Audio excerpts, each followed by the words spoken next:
My name is Veronica Powers. I'm a BCBA, and today I will talk about token economy.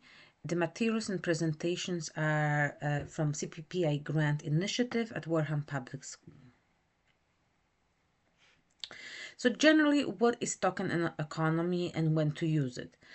Token economy is basically a reinforcement system, a more structured reinforcement system that we use often in our educational settings, but also in home settings when we work directly with families or with children.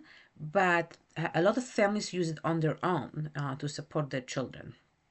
Basically, in the token economy, the children can see how close they're getting to their reward. They can see their progress. It's a very tangible thing. And often they get proud even for earning the tokens, not necessarily the final reward that they're getting, or sometimes both. But just getting those tokens, sometimes it's motivating enough for a lot of children. The goal is overall to increase positive behaviors for our children and decrease challenging or problem behaviors.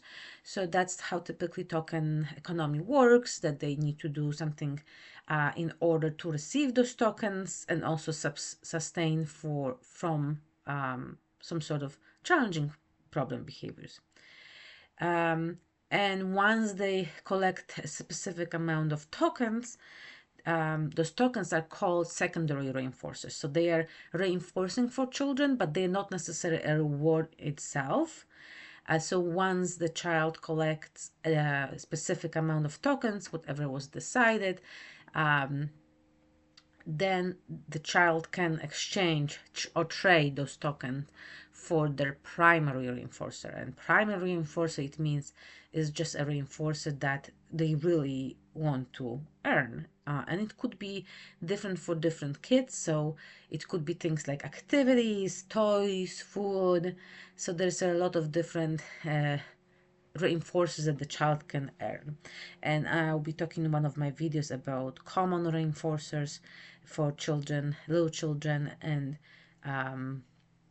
how to literally learn what is reinforcing for our kids. So how this token economy helps? It encourages really decreasing challenging behavior. So that's number one. If you're working on some sort of problematic behavior, and that could be a criteria for your token economy. But it also increases the positive behaviors. And in a school or educational settings, we use it for increasing on-task behavior, or for completing homework with older children. But with the little ones, it could be completing chores appropriate to their age, of course, not so picking up toys after themselves, following routines such as bedtime routines, and cooperating with siblings. That's a big one for little kids, where there's a competing factors for attention of their parents with the siblings, or competing for toys, for activities. So that cooperation with siblings can be a part of a token economy.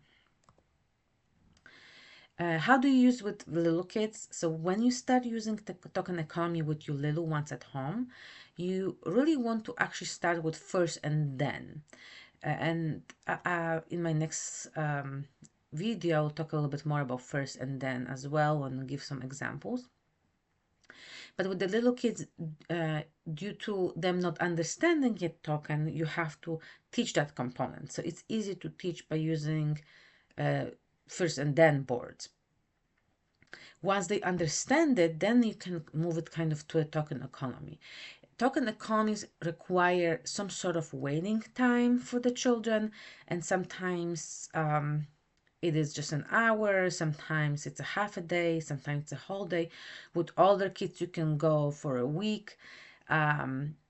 With much more older, even longer. But with the little one, you really can't do it. It's just too much time lapse in between what you expect them to do and what they're earning, that it might be not reinforcing enough, and too much time passes for them to remember. So you want to really start with first and then, very quick visual. Then you can move to token system where they earn just maybe few tokens. And in those few tokens, and I mean by it 2 to 3 tokens before you can expand even on number of tokens, that they earn maybe every hour. Once they really are good at this, then you can kind of prolong it and make it more challenging and do it once a day or twice a day, trading for rewards. How does it look in practice? So what would you do? When you create a token economy, you want to identify target behaviors for change. What does it mean? You want to identify what is really that one or two major behaviors that you want to focus on, those challenging, problematic behaviors. Such as I want them to focus on cleaning up after playing with their toys, or I want to focus them on being kind to their younger brother or sister. So you don't want to pick a lot of different behaviors. It can be overwhelming, just few maximum. And you might pick some positive things also in addition to it. So you can say if you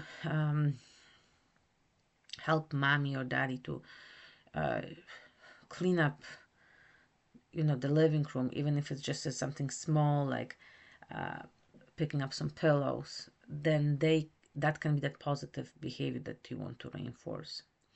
Now you want to, the next thing is you select tokens, and tokens can be anything really. It could be in form of visual. I made a video about visuals where you can stick a star, or you can stick a check mark so they can see their progress.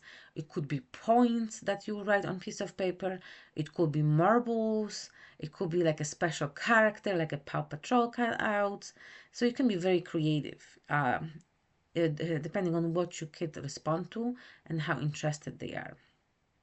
And then you want to kind of conduct a preference assessment to find what they really want to earn as actual reinforcer, as actual reward. Is it that they're gonna get a special snack or special dessert, some special activities or toys?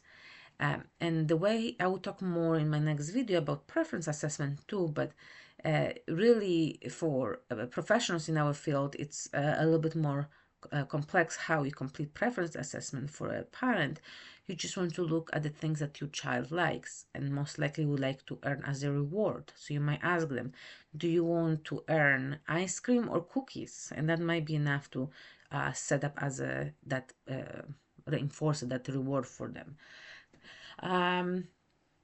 Once you do that, you want to make sure that your token economy is individualized. So that's where your creativity comes to play, and you know your child, what kind of characters they like. Are they watching Bluey? Are they watching Paw Patrol? So then you can really individualize their visuals. You want to start small, of course, like I said, with first and then boards, then gradually build up to more extended token economies. So that's basically how the token economies work. I have a couple examples. This is the first one. So this is with basic stars and what the person is earning and for what. And this child is earning for staying in their seat. Oh, here's like the Paw Patrol one. So you have on the bottom what the child is working for, and then you have your little boxes for check marks. You can put your tokens, but as I said before, you can use marbles, you can use points, you can be very creative as long as you have some sort of visual for this token economy, so your child can see how well they're doing. So that's in a summary token economies. Thank you for watching. I hope you enjoy, and if you have any questions, please reach out at the email provided.